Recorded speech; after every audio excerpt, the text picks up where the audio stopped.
২০২৪ সালের ৬ জুলাই ছিল কোটা সংস্কার আন্দোলনের এক অবিস্মরণীয় দিন। এদিন টানা পঞ্চম দিনের মতো রাজধানীসহ দেশের বিভিন্ন সড়ক মহাসড়ক অবরোধ করেন শিক্ষার্থী ও চাকরি প্রার্থীরা।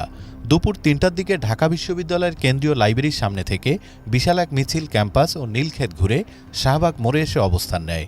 মুহূর্তের মধ্যেই শাহবাগ ছাড়িয়ে মিছিলের পরিধি পৌঁছায় রাজু ভাস্কর্য পর্যন্ত, যার ফলে সায়েন্স ল্যাব, মিরপুর রোড ও মতিঝিলগামী সব রাস্তায় যান চলাচল পুরোপুরি বন্ধ হয়ে যায়। বিকেল ৫:৩০ পর্যন্ত চলা এই অবরোধ থেকে আন্দোলনের অন্যতম প্রধান সমন্বয়ক নাহিদ ইসলাম এক দূরদর্শী ও কঠোর কর্মসূচি ঘোষণা করেন। তিনি প্রশাসনকে বাধা না দেওয়ার হুঁশিয়ারি দিয়ে এবং অভিভাবকদের পাশে থাকার আহ্বান জানিয়ে ঘোষণা দেন নতুন কর্মসূচি বাংলা ব্লকেড। ৭ জুলাই বিকেল ৩টা থেকে দেশের প্রতিটি মোড় ও প্রতিটি ট্রাফিক সিগন্যাল ব্লক করার এই ঘোষণাটি ছিল পুরো আন্দোলনের মোড় ঘুরিয়ে দেওয়ার প্রথম বড় পদক্ষেপ।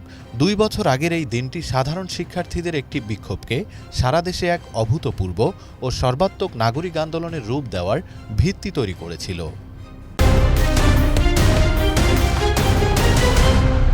বাংলাদেশ সময়, সবার আগে দেশ।